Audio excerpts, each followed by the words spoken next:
Why is there a room in my childhood home I was never allowed in? The brass key feels heavier than it should in my palm as I stand in front of the oak door that defined my entire childhood. 28 years old, and I'm still fighting the urge to look over my shoulder for Dad's disapproving scowl. But Richard Brennan is 3 days in the ground now, and this house, his precious fortress of secrets, belongs to me. You stay out of that room, Jamie. Nothing in there but boring paperwork and tax documents. That's what he told me every single time my curious 7-year-old self reached for the handle. The same line at 10 when I asked why it was the only door in the house with a deadbolt. At 15 when I wondered aloud why he spent hours locked inside on Sunday afternoons. At 22 when I came home from college drowning in student loan debt and caught a glimpse of filing cabinets through a crack in the door. Always the same answer. Always the same stern look that made me feel guilty for even asking. The key slides in easier than expected, the lock clicking open with a soft snick that seems to echo through the empty house. My hand trembles as I turn the handle, not from fear, but from anticipation that's been building for 2 decades. The smell hits me first. Musty paper and old leather, like a lawyer's office that hasn't been updated since the 1980s. But it's the sight that stops me cold. This isn't some cluttered storage room filled with Christmas decorations and old tax returns. The space is meticulously organized. A massive mahogany desk dominates the center, flanked by 2 tall filing cabinets. Built-in bookshelves line the far wall, but instead of books, they hold neat rows of binders. Each one labeled with a year in Dad's careful handwriting. 1995, 1996. 1997, the year Mom died is there, 1998, spine slightly more worn than the others. I pull it down with shaking hands. The first page nearly makes me drop the binder. It's a bank statement from First National, dated March 15, 1998. The account holder name makes my vision blur, Richard Brennan, executor for estate of Margaret Elizabeth Brennan. The balance, $847,329.18. $847,000. My legs give out and I sink into Dad's leather chair, still clutching the binder. This can't be right. We were poor. We lived paycheck to paycheck. Dad worked double shifts at the plant and I wore secondhand clothes and ate generic cereal because that's all we could afford.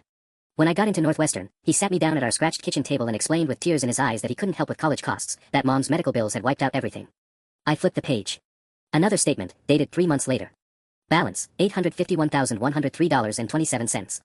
Interest earned. The money was growing. More pages. Investment account statements. CD certificates.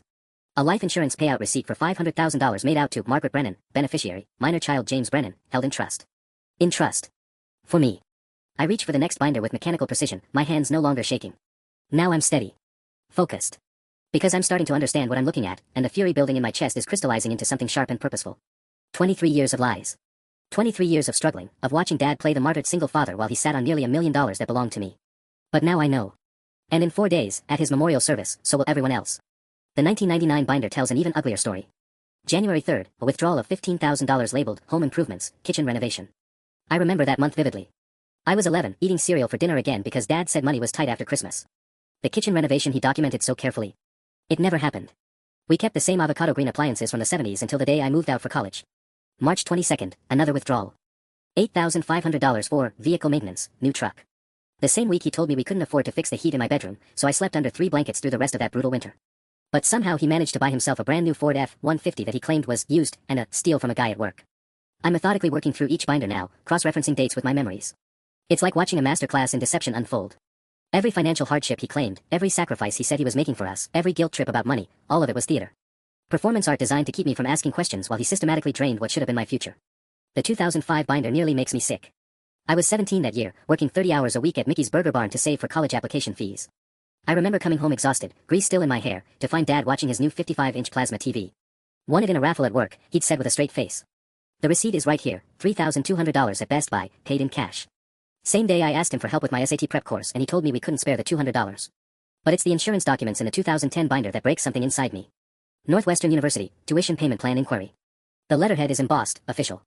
It's addressed to Richard Brennan, dated August 15, 2010, 2 weeks before my freshman year started. The content is brief and devastating. Dear Mr. Brennan, thank you for your inquiry regarding payment options for your son's tuition.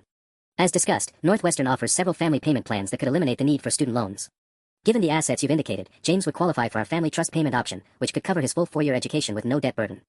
Please contact our office at your earliest convenience to arrange payment. Attached is a handwritten note in Dad's careful script, told them we decided on student loans instead. Better for building his character. Building my character. $47,000 in student loan debt that I'm still paying off at 28, all to build my character while he sat on my mother's money-earning interest. I set the binder down carefully on the desk and walked to the window. Outside, Mrs. Henderson is watering her garden, the same routine she's had for 15 years. Normal life continuing while my world reshapes itself around 23 years of calculated lies. My phone buzzes. A text from my Aunt Carol, how are you holding up, sweetie? Your dad was such a good man. Always sacrificing everything for you. The whole family knows how proud your mother would have been of how he raised you. I screenshot the message. It'll make a nice addition to the presentation I'm planning for Saturday. Because Carol isn't wrong about one thing, Mom would have feelings about how he raised me. Just not the feelings any of them expect. I turned back to the filing cabinets. I've only made it through 10 years of documents, and there are 13 more years to uncover. Plus whatever secrets are hiding in those locked drawers. Time to see exactly how deep this rabbit hole goes. The locked filing cabinet drawers require a different key, smaller, silver, hidden in a magnetic box underneath the desk.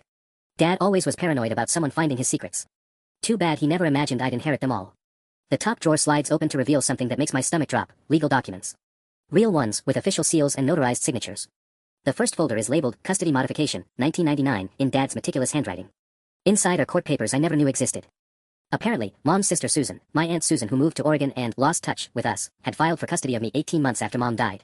The petition is heartbreaking. Richard Brennan has isolated the minor child from maternal family members and refuses to allow visitation.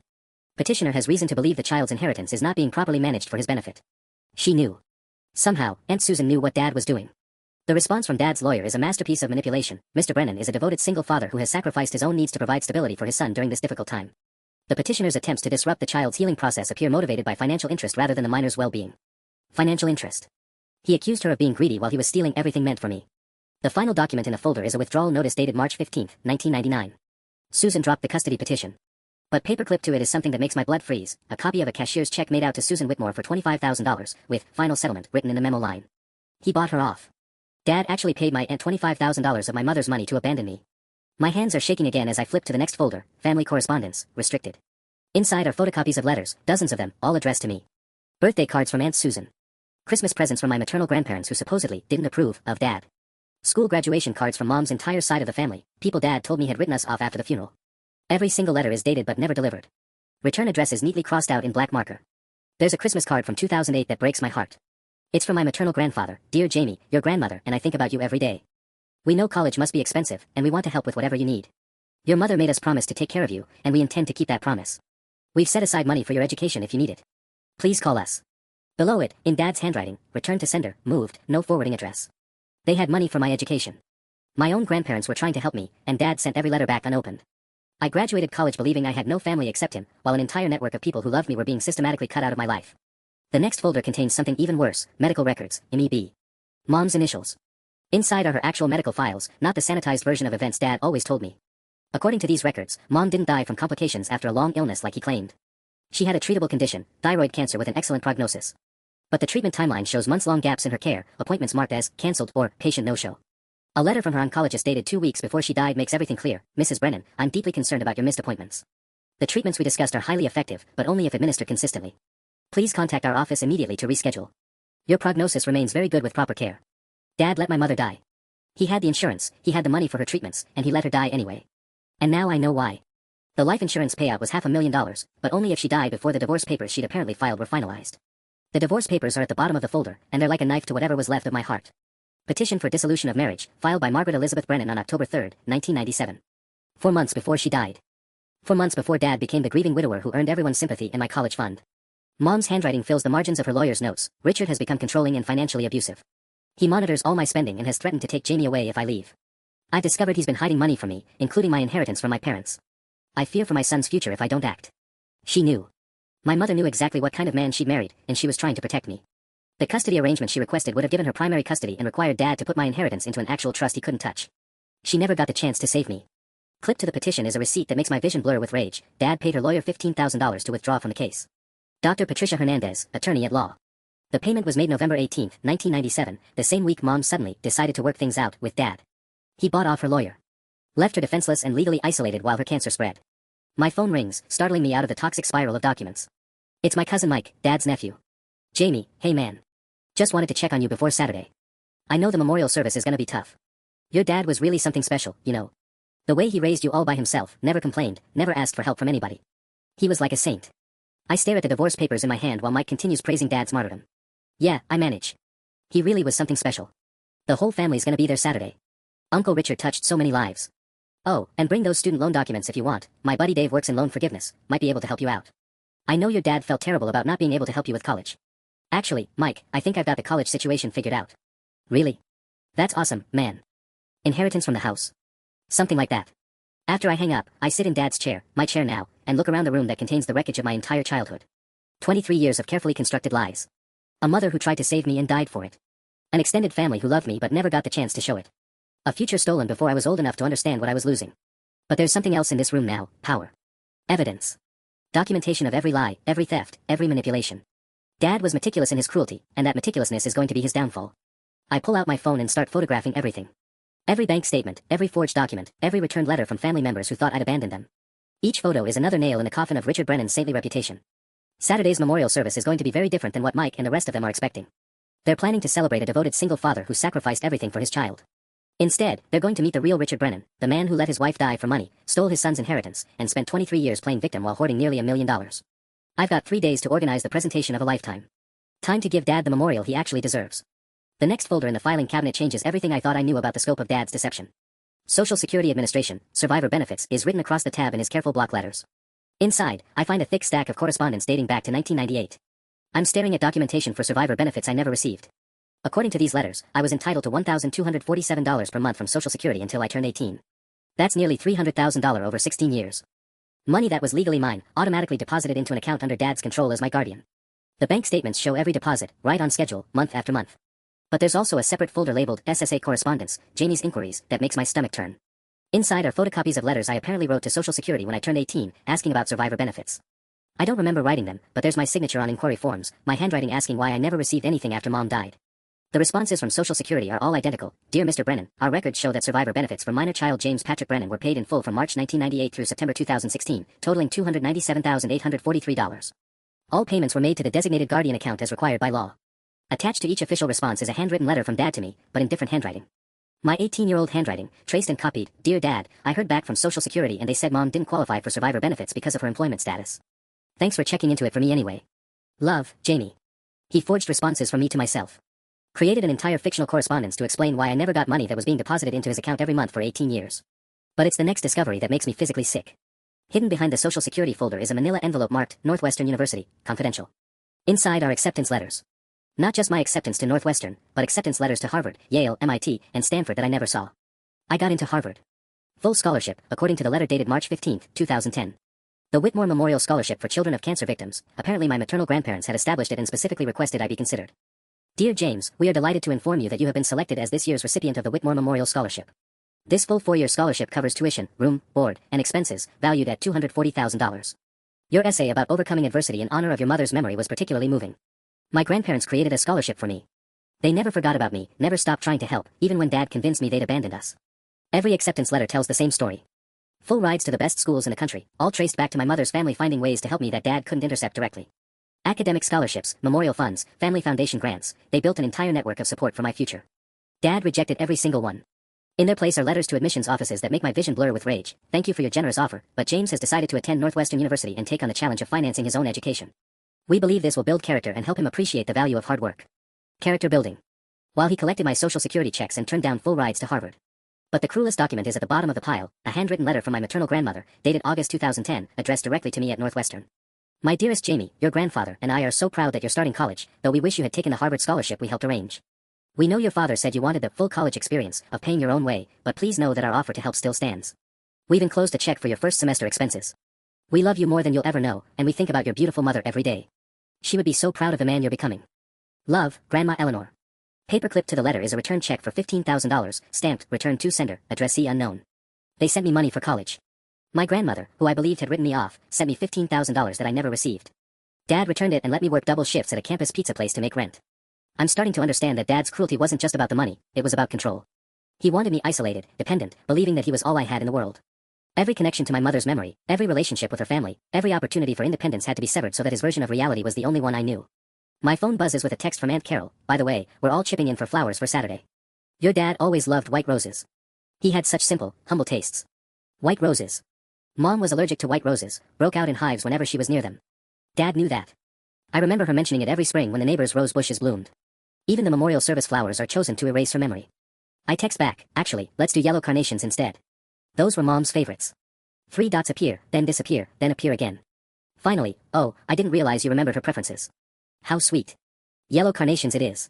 I screenshot that conversation too. Because Saturday isn't just about exposing what Dad stole from me, it's about reclaiming my mother's memory from his lies. Time to see what other surprises are waiting in these filing cabinets. The final filing cabinet drawer is locked with a different mechanism, a combination lock that takes me 20 minutes to crack. Dad's birthday, then Mom's, then mine. It's mine that opens it, which feels grimly appropriate. Inside is a folder marked Medical, Jamie, that makes my blood run cold. These aren't routine childhood medical records. These are psychiatric evaluations, medication records, and therapy session notes spanning from age 7 to 15. According to these documents, I was apparently treated for severe behavioral problems, depression, and something called adjustment disorder with mixed anxiety and depressed mood. I don't remember any of this. The first evaluation, dated September 12, 1999, describes a child exhibiting signs of emotional disturbance following maternal loss and concerning attachment issues with paternal figure. Dr. Sarah Chen recommended family therapy and careful monitoring, but specifically noted, child appears bright and resilient. Recommend minimal pharmaceutical intervention. But the prescription records tell a different story. Starting in October 1999, I was apparently put on a cocktail of medications, Zoloft for depression, Adderall for focus issues, and something called Risperdal for mood stabilization. Heavy-duty psychiatric drugs for a 7-year-old who just lost his mother. The dosages are staggering. No wonder I have such fuzzy memories of my childhood. I wasn't just grieving, I was medicated into compliance.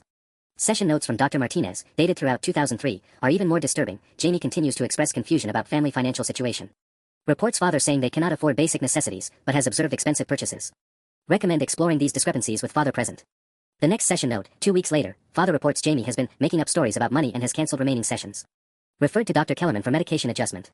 Dr. Kellerman's notes make my stomach turn. Patient presents with persistent fantasy thinking about family's financial status. Father reports child believes deceased mother left substantial inheritance. Increasing Risperdal dosage to address delusional thinking. Delusional thinking. They drugged me for telling the truth.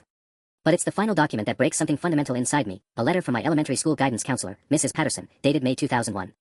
Dear Mr. Brennan, I wanted to follow up on our conversation about Jamie's academic performance. Several teachers have noted his exceptional abilities, particularly in mathematics and reading comprehension. His test scores suggest he may benefit from our gifted program. However, we're concerned about his frequent absences and what appears to be chronic fatigue during class time. Has his pediatrician evaluated whether his current medications might be affecting his cognitive performance? Dad's handwritten response is attached. Jamie is doing fine academically. We prefer to focus on helping him develop normal social skills rather than accelerating his education. Please do not pursue gifted program placement. I was identified as gifted. In 3rd grade, they wanted to put me in advanced programs, and Dad shut it down. Kept me medicated and academically stagnant while telling everyone what a struggle it was to raise a troubled child alone. There's more. Report cards I never saw, showing straight A's through elementary school despite the medications. Teacher comments praising my creativity and intelligence, with recommendations for academic advancement that Dad apparently ignored completely. A particularly heartbreaking note from my 5th grade teacher, Ms. Rodriguez. Jamie wrote a beautiful essay about his mother for our family history project. He has such a mature understanding of loss and such vivid memories of her. I hope you'll consider framing it, it's truly special. The essay is attached, written in my 10-year-old handwriting. My mom was the smartest person I ever knew. She taught me that family means taking care of each other and that love means wanting good things for people even when it's hard. She used to say that education was the most important gift anyone could give me, and that she was saving money for my college so I could become anything I wanted. Sometimes I dreamed that she left me enough money for school, but Dad says she didn't have anything to leave. I think she would be sad that I have to worry about paying for college, but I'm going to work really hard anyway because that's what she would want. Even at 10, heavily medicated and isolated, I knew something was wrong. And instead of addressing my legitimate concerns, Dad had me diagnosed as delusional. My phone rings. Dr. Sarah Chen's office, according to the caller ID. The child psychiatrist from the records. Hello, this is Dr. Chen's office. We received notification that Richard Brennan has passed away, and we wanted to reach out to James Brennan regarding his childhood medical records. Dr. Chen retired last year, but she specifically requested that we contact you when you turned 18 to discuss your treatment history. There were some concerns about your case that she felt you should be made aware of as an adult. My hands are shaking. What kind of concerns? I can't discuss specifics over the phone, but Dr. Chen documented some irregularities in how your treatment was managed by your father. She'd like to speak with you personally if you're willing. She's been hoping to reach you for several years, actually. Several years? Yes, she's attempted to contact you multiple times since 2016, but the letters were returned as undeliverable. Dad intercepted those letters too. Even after I moved out, even after I was legally an adult, he was still controlling what information I received about my own life. I scheduled the appointment for tomorrow. Finally, someone who knew me as a child and wasn't fooled by Dad's performance. As I hang up, I notice there's one more folder in the drawer, hidden underneath all the medical records, memorial service, final preparations. Inside is Dad's detailed plan for his own funeral. Not just burial arrangements, a complete script for the memorial service, including who should speak and what they should say about him. At the bottom, in his handwriting, Jamie, use this to help people remember the good times. Focus on sacrifice, single parenting, financial struggles we overcame together. Do not discuss family finances or medical history. Keep it simple and loving. Even from the grave, he's trying to control the narrative. I close the folder and lean back in his chair, surrounded by the evidence of 23 years of systematic abuse disguised as devoted parenting. Tomorrow I'll talk to Dr. Chen and finally get some answers about my childhood. Saturday, I'll make sure everyone gets the memorial service Richard Brennan actually deserves. But tonight, I'm going to call my grandmother and find out if it's too late to build the relationship he stole from us. Time to start taking my life back. The phone rings 4 times before a voice I haven't heard in 20 years answers. Hello. Grandma Eleanor. This is Jamie. Your grandson. The silence stretches so long I wonder if the call dropped. Then I hear a sharp intake of breath, followed by what sounds like crying. Jamie? Oh my God, Jamie, is that really you? We thought. Richard told us you never wanted to hear from us again. We tried to reach you so many times, but he said you'd asked us to stop contacting you. I closed my eyes, gripping the phone tighter. Grandma, I need you to know, I never said that. I never even got your letters.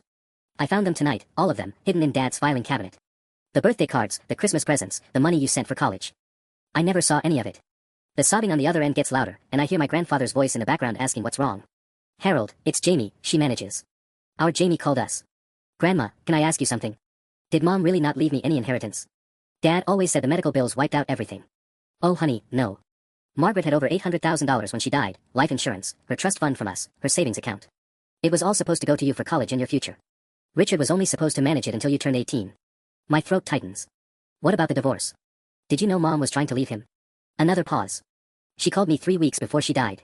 Said she'd figured out Richard was hiding money and that she was going to make sure you were protected. The next call we got was from the hospital saying she'd passed. Richard told us the cancer came back aggressively, but what? The doctors were confused, Jamie. They said her last scans showed the treatment was working. She should have had years left, not weeks. But Richard handled all the arrangements so quickly, and we were so devastated we didn't think to ask questions. The room feels like it's spinning. Grandma, I need to ask you something else. Did you and Grandpa try to set up college scholarships for me? Try. Honey, we established 3 different scholarship funds in your mother's name. Harvard, Stanford, and MIT all had full-ride scholarships waiting for you. We worked with the admissions offices for 2 years to make sure everything was perfect. When Richard told us you chose a Northwestern instead and wanted to pay your own way, we were heartbroken but tried to respect your decision. I'm staring at the rejection letters Dad forged in my name, letters turning down $250,000 in scholarship money. He told you I chose Northwestern. He said you wanted to prove yourself independently, that taking family money would make you feel guilty about your mother's death. It broke our hearts, but we thought we had to respect your wishes. Those weren't my wishes. I never even saw the scholarship offers. He hid them all and made me take out student loans instead. The silence on the other end is deafening. Finally, my grandfather's voice comes through. Grandma must have put me on speaker. That son of a bitch. Eleanor, remember what Margaret's lawyer told us about Richard buying her off? We should have fought harder. What lawyer? I ask. Grandma's voice is shaky now. Patricia Hernandez. She was handling your mother's divorce, but she suddenly withdrew from the case right before Margaret died. Years later, Patricia called us drunk one night, crying, saying she'd made a terrible mistake. That Richard had threatened her practice and paid her off, leaving Margaret defenseless. Dr. Hernandez. The same lawyer whose payment receipt I found in the files. She gave us an address where we could reach you in college, Grandpa continues. Said she owed it to Margaret's memory. We sent you care packages, letters, money. When everything came back undeliverable, we hired a private investigator. You hired a PI. Cost us $12,000, Grandma says bitterly. He tracked you down, confirmed you were at Northwestern, even got us your real address. But when we sent letters there, Richard somehow intercepted those too. The investigator said Richard had filed some kind of legal paperwork claiming you were mentally unstable and that family contact was harmful to your recovery. The medical records. Dad used my psychiatric history, the one he'd manufactured, to legally block my grandparents from contacting me. We tried one more time when you graduated college, Grandpa adds. Sent a card and a check for $10,000 to your apartment address. Richard returned it with a note saying you'd asked him to handle your mail because you were struggling with family-related anxiety and didn't want contact with Margaret's side of the family. I'm 28 years old, and I'm just now learning that I have grandparents who've been fighting to reach me for a decade. Who established scholarships in my mother's name. Who sent money I never received and gifts I never opened. Grandma, there's something else. I found records suggesting Dad might have, that Mom's death wasn't natural. The sharp intake of breath tells me they've wondered the same thing. Jamie, she whispers, we'll help you with whatever you need. We've been waiting 20 years to get our grandson back. Saturday's memorial service just got a lot more interesting. After hanging up with my grandparents, I sit in the dark office for an hour, processing 20 years of stolen relationships. But there's still one more filing cabinet I haven't touched, the tall one in the corner that's been nagging at me since I walked in here. This lock is different. Newer. A digital keypad that requires a 4-digit code. I try the obvious combinations, birth years, death dates, anniversaries. Nothing works until I remember something, the date on Mom's divorce petition. 10-03, October 3, 1997. The lock clicks open. Inside are documents that make everything else look like petty theft. The top folder is labeled Whitmore Family Trust, confidential, and contains legal papers I've never seen before. My mother wasn't just wealthy, she was a trust fund baby. Her parents had established a multi-million-dollar family trust in 1975, with Margaret as the primary beneficiary. According to these documents, she inherited $2.8 million on her 25th birthday, but the money was managed through a complex trust structure designed to protect it from divorce settlements. Except Dad found a loophole. There's a thick folder marked Legal Consultation, Inheritance Law, filled with correspondence between Dad and a law firm in Chicago. The letters are dated throughout 1996 and 1997, clearly showing Dad researching how to access Mom's trust money. The smoking gun is a legal memo dated June 15, 1997. Mr. Brennan, regarding your inquiry about accessing your wife's trust assets, Illinois law provides limited circumstances under which a surviving spouse can claim trust assets intended for minor children. However, this requires either the beneficiary's death before divorce finalization or documented evidence that the beneficiary is mentally incompetent to manage the trust. Mentally incompetent to manage the trust. The next folder contains medical records I've never seen, psychiatric evaluations for my mother, all conducted by Dr. Marcus Webb between September and November 1997. According to these reports, Mom was suffering from severe depression with psychotic features and was unable to make rational financial decisions. I read through Dr. Webb's notes with growing horror. Every session describes Mom as delusional, paranoid, making false accusations about her husband's financial conduct. The final evaluation, dated November 20, 1997, recommends immediate psychiatric hospitalization and declares her mentally incompetent to handle financial affairs. But here's what makes my blood freeze. The payment records show Dad paid Dr. Webb $35,000 in cash for these evaluations. And clipped to the back of the file is a newspaper clipping from 2003 announcing that Dr. Marcus Webb had his medical license revoked for falsifying psychiatric records and taking payments to declare competent individuals mentally ill. Dad bought fake psychiatric evaluations to have my mother declared mentally incompetent, giving him legal access to her trust money. Then he let her die before she could expose what he'd done. The final folder in the cabinet contains something that makes me physically sick: insurance policies. Not just Mom's life insurance, but a second policy Dad took out on her in October 1997, right after the fake psychiatric evaluations. A policy worth $1.2 million that would only pay out in case of accidental death or death by natural causes during mental health crisis. And the beneficiary isn't me. It's a shell company called Brennan Family Holdings LLC that Dad established in Delaware 3 weeks before Mom died. My mother was worth over $4 million when she died. Dad didn't just steal my inheritance, he orchestrated an elaborate scheme to have her declared mentally ill, steal her family trust, and then profit from her death through fraudulent insurance policies. But there's one more document that changes everything: a handwritten letter from Mom, dated December 10, 1997, hidden inside a manila envelope marked, "In case of my death." If you're reading this, something has happened to me, and I fear Richard is responsible. I've been getting sicker, but not from cancer. The doctors say my treatments are working. Richard has been giving me pills he says are vitamins, but they make me confused and weak. I've started hiding them instead of taking them, and I feel stronger when I don't. I think he's poisoning me. I've hidden copies of my real medical records in my jewelry box, along with evidence of what he's stolen from our family. Jamie, if something happens to me, don't trust your father. Find my sister Susan in Oregon. She has instructions to help you. I love you more than life itself. Mom. I'm holding evidence that my father murdered my mother. My phone buzzes with a text from my cousin Mike. "Hey, just confirming you're doing the eulogy Saturday. Uncle Richard always said you were such a good speaker. He'd be so proud." I stare at the message, then at the letter in my shaking hands. "Absolutely," I text back. "I've got so much to say about Dad. It's going to be unforgettable. Saturday can't come soon enough." The appointment with Dr. Chen is scheduled for 10 a.m., but I'm sitting in her office waiting room at 9:15, clutching a folder of the medical records I found. Every few minutes, another piece of my childhood clicks into place: the constant drowsiness, the way colors seemed muted for years, the gaps in my memory between ages 7 and 15. James. A petite woman with kind eyes and graying hair appears in the doorway. "I'm Dr. Chen. I've been hoping to speak with you for a very long time." Her office smells like lavender and has the same calming beige walls I vaguely remember from somewhere deep in my medicated childhood. She settles across from me with a thick file that has my name on it. "I want to start by saying I'm sorry," she begins. "What happened to you was medical malpractice, and I've carried guilt about it for 20 years. I open my mouth to speak, but she continues. "Your father brought you to me in 1999, claiming you were having severe behavioral problems after your mother's death. But James, in my professional opinion, you were exhibiting completely normal grief responses for a 7-year-old. You asked appropriate questions about your mother, showed healthy curiosity about family finances, and demonstrated remarkable emotional intelligence." She pulls out a sheet of notes written in her careful handwriting. "I recommended family therapy and suggested your father might benefit from grief counseling. I specifically advised against psychiatric medication, noting that you seemed bright, resilient, and capable of processing your loss with proper support. But I was medicated," I say quietly. "For 8 years. Not by me." Her voice is firm. "After our 3rd session, your father stopped bringing you to see me. He claimed you'd asked to see a different doctor, someone less focused on talking and more focused on helping. I should have followed up, but he presented me with what appeared to be a signed consent form requesting transfer of your records." She slides a paper across the desk. "It's a record transfer request with my signature, except I recognize it now as the same traced handwriting Dad used for the Social Security correspondence. I found out years later that Dr. Kellerman, the psychiatrist who took over your care, had his license suspended in 2008 for overprescribing psychiatric medications to children. By then, you were 16 and I'd lost track of your case. I tried to contact your father several times to check on your welfare, but he claimed you were doing well and didn't want to relive past trauma by switching doctors again." Dr. Chen leans forward, her expression intense. "James, the medications you were prescribed, Risperdal, Adderall, and high-dose Zoloft, that combination in a developing child can cause significant cognitive impairment, memory issues, and emotional blunting. You weren't mentally ill. You were chemically restrained. I think about all those years of feeling like I was walking through fog, of teachers commenting on my potential while I struggled to stay awake in class, of Dad telling everyone how difficult it was to raise a troubled child. There's something else," she continues. "In 2016, I received a call from someone claiming to be your maternal grandmother. She was concerned because she'd been trying to reach you for years and suspected your father was intercepting communication. She asked if I thought you'd been competent to make decisions about family contact during your treatment years. Eleanor. My grandmother had even tried to use my childhood psychiatrist to reach me. What did you tell her?" "I told her that based on my observations, you were an intelligent, emotionally healthy child who'd been inappropriately medicated against my recommendations. I also told her that in my professional opinion, any decisions made on your behalf between ages 7 and 15 should be considered suspect, given your compromised mental state from the medications." Dr. Chen reaches into her desk and pulls out a sealed envelope. "She asked me to give this to you if I ever had the chance. She said it contained information your mother wanted you to have." My hands shake as I take the envelope. Inside is a key I don't recognize and a note in my grandmother's handwriting. "Jamie, your mother gave this to me a week before she died. She said if anything happened to her, I should make sure you got it when you were old enough to understand. It opens a safety deposit box at First National Bank downtown. Box 847. She made me promise that Richard would never know about it. We love you. Grandma Eleanor. Box 847. The same number as the balance in Dad's first account statement, $847, 329.18. Mom must have seen that account before she died. Dr. Chen, in your professional opinion, was my father, was he dangerous? She's quiet for a long moment. James, I've been practicing child psychiatry for 35 years. In my experience, parents who go to such elaborate lengths to control their children's reality, who isolate them from family support systems, and who use medical manipulation to maintain that control. She pauses. Those parents are capable of almost anything. I schedule a follow-up appointment for next week and drive straight to First National Bank. The safety deposit box is in my name, established by Margaret Brennan in December 1997, 1 month before she died.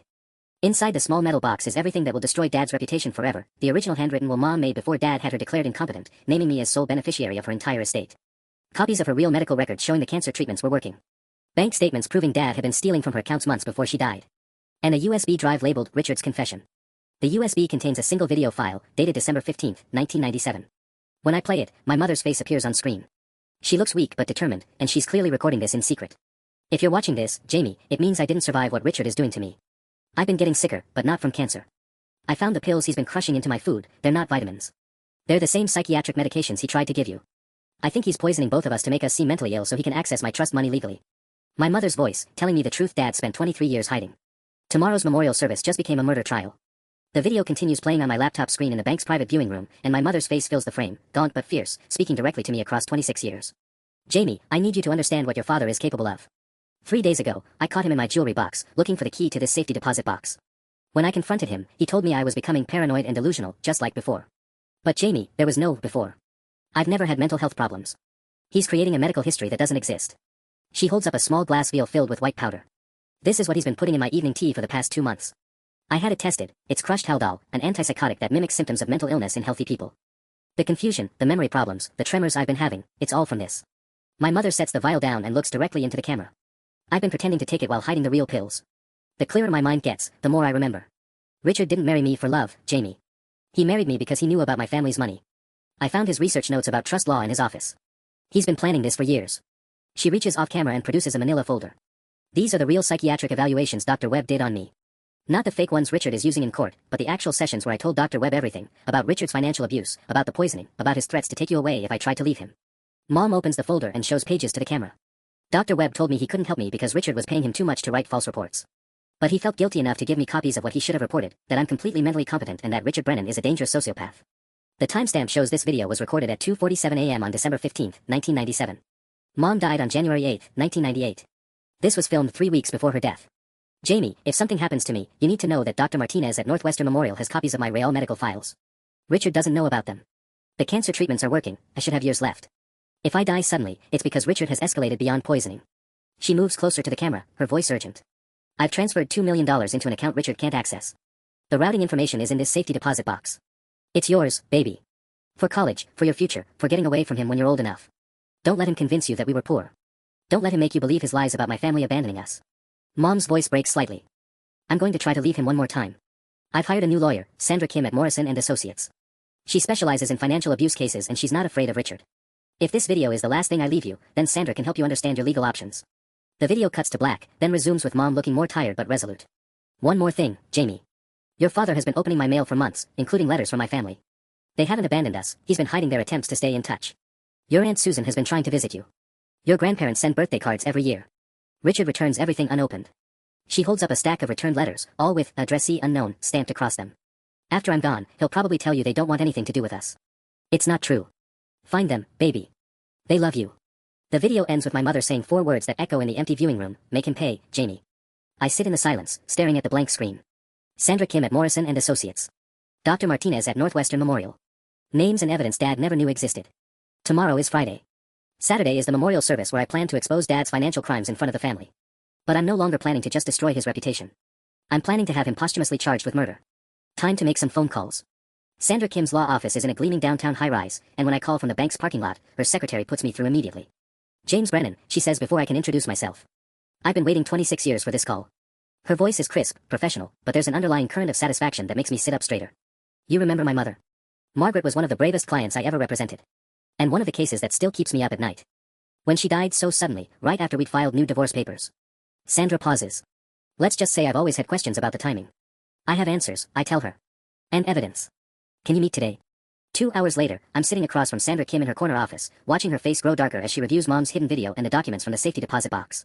She's older now, silver-haired instead of the brunette I vaguely remember from childhood, but her eyes are sharp as surgical instruments.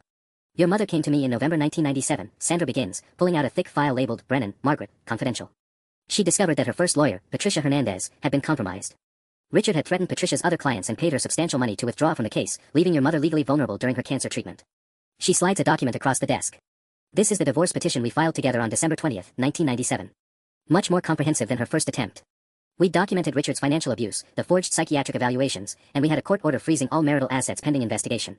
My throat tightens. What happened? The hearing was scheduled for January 15th, 1998. Your mother died on January 8th. Sandra's voice is flat. Officially from cancer complications, but her oncologist called me privately the day after the funeral. He said her last blood work showed the cancer markers were dropping significantly. She should have had months, possibly years. She opens another folder. I hired a private investigator immediately. We found evidence that Richard had been purchasing psychiatric medications under false prescriptions, the same drugs found in your mother's system during her final hospitalization. But without an autopsy, and with Richard controlling all her medical information as next of kin, there was no case, I finish. Worse. Richard filed a motion claiming that Margaret's final divorce petition was the product of her deteriorating mental state and cited Dr. Webb's fabricated psychiatric reports as evidence. The court sealed the case files to protect your privacy as a minor child. Everything disappeared into legal limbo. Sandra leans forward. James, I've been practicing family law for 30 years. Your father didn't just commit financial fraud, he orchestrated your mother's murder using the legal system as his weapon. The fake psychiatric evaluations gave him control of her assets. The poisoning made her appear mentally ill. The timing of her death prevented the divorce from exposing his crimes. She pulls out one final document that makes my vision blur. This is a life insurance application Richard filed on your mother in October 1997, 3 months before she died. He listed her occupation as unemployed due to mental illness and claimed she requested the policy herself due to concerns about her ability to provide for her son. The beneficiary was changed from you to him just 2 weeks before her death. I stare at Dad's forged signature next to what's supposed to be Mom's consent. How much? $2.4 million. Combined with access to her trust fund, your father profited nearly $5 million from your mother's death. My phone buzzes with a text from Aunt Carol, looking forward to tomorrow. I'm bringing the photo boards, so many wonderful memories of Richard being such a devoted father. The whole family will be there to celebrate his life. I show Sandra the message. Tomorrow is his memorial service. The whole family will be there, including people who've spent 26 years believing he was a saint. Sandra's smile is sharp as a blade. Perfect timing. I'll have the police reports and warrant applications ready by noon. Illinois doesn't have a statute of limitations on murder, James.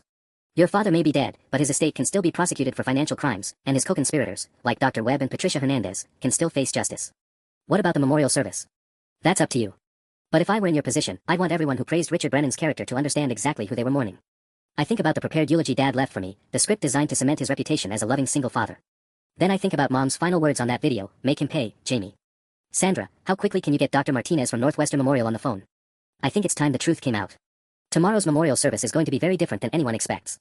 Dr. Martinez's voice crackles through Sandra's speakerphone, and even after all these years, I can hear the regret in his tone. I wondered if this day would come, he says when Sandra explains who I am. Your mother's case haunted me for decades. The discrepancies in her final weeks never made medical sense. Sandra leans forward. Dr. Martinez, you treated Margaret Brennan's thyroid cancer from 1996 until her death. In your medical opinion, should she have survived? Absolutely. Her November 1997 scans showed remarkable improvement. The tumors had shrunk by 60%, her blood markers were normalizing, and her prognosis was excellent. I recommended she continue treatment through February 1998, then move to maintenance therapy. My hands clench. February 1998. She should have lived to see the divorce finalized. What changed? I ask. In December, she started missing appointments. When she did come in, she seemed different. Confused, shaky, struggling to remember basic information. Her husband claimed she was having psychological side effects from the cancer medications, but that didn't align with what I was seeing clinically. Dr. Martinez pauses, and I hear papers rustling. I documented my concerns in her file. The cognitive symptoms she was exhibiting weren't consistent with her cancer treatment or progression. They looked more like pharmaceutical interference. As if someone was giving her medications that shouldn't have been mixed with her cancer drugs. Did you report these concerns? I tried. I called her husband twice to discuss adjusting her treatment plan, but he insisted she was too fragile for changes. When I suggested she might benefit from a neurological evaluation to rule out other causes for her confusion, he became hostile. Said I was questioning his wife's mental competency. Sandra and I exchanged glances. Dad was already working to establish the narrative of Mom's mental incompetence with her medical team. Dr. Martinez, Sandra says carefully, if you were to review Margaret's case today, with the benefit of hindsight and new information about her husband's behavior, what would your assessment be? The silence stretches for nearly 30 seconds. Off the record? I believe Margaret Brennan was murdered.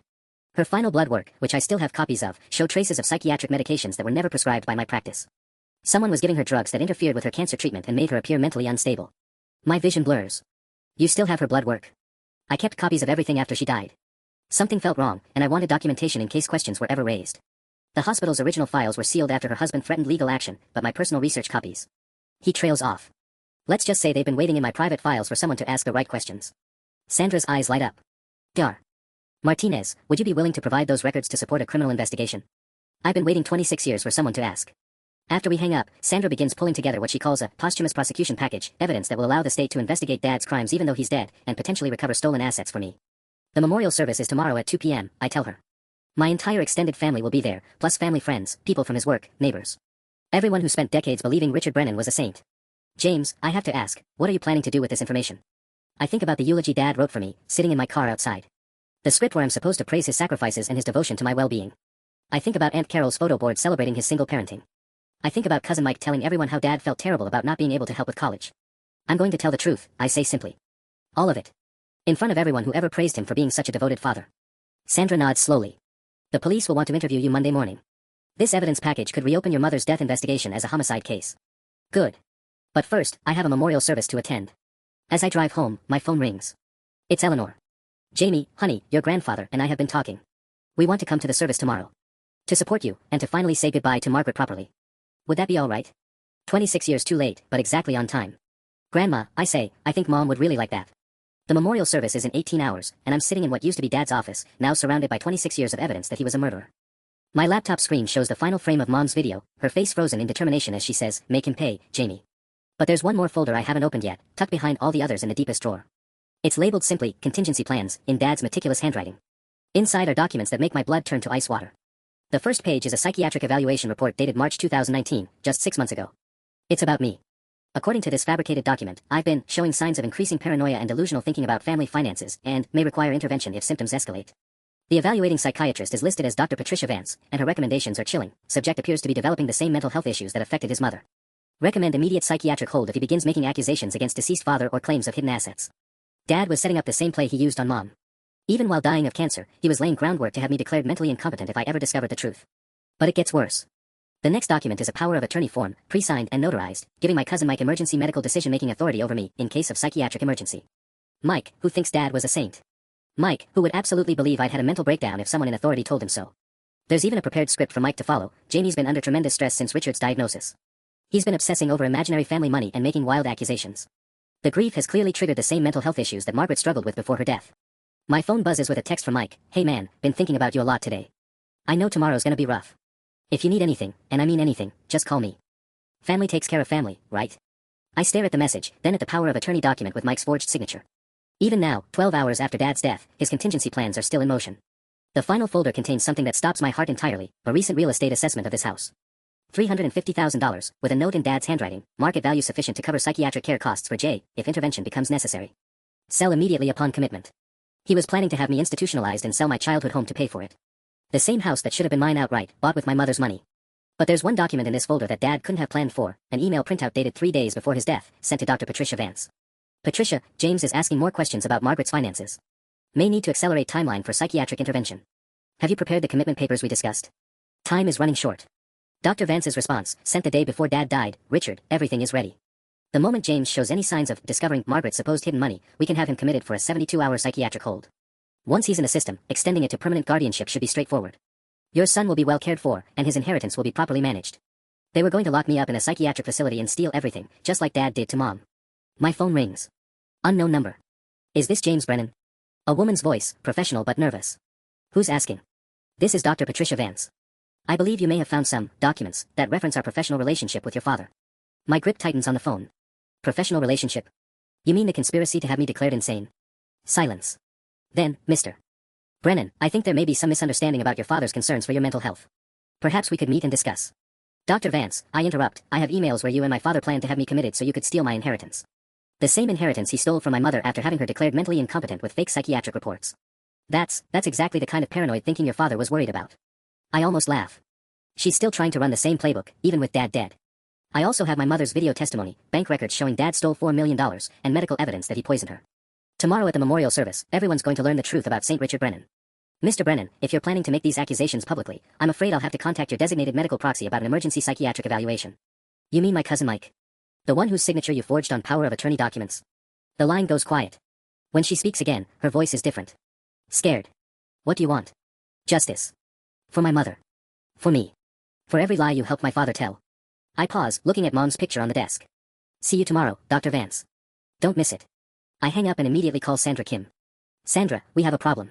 Dad's co-conspirators are still active. They were planning to have me committed tomorrow after I exposed everything.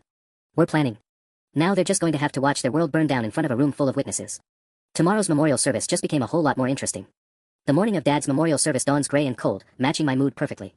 I'm standing in front of the bathroom mirror, adjusting the black tie he bought me for my college graduation, another sacrifice that I now know came from my own inheritance money. My phone has been buzzing all morning. Missed calls from Dr. Patricia Vance every 20 minutes since 6 a.m. A voicemail from someone claiming to be her lawyer. 3 texts from Mike asking if I'm feeling okay and if I want him to handle the eulogy since I might be too emotional. The vultures are circling, just like Dad planned. At 11 a.m., my doorbell rings.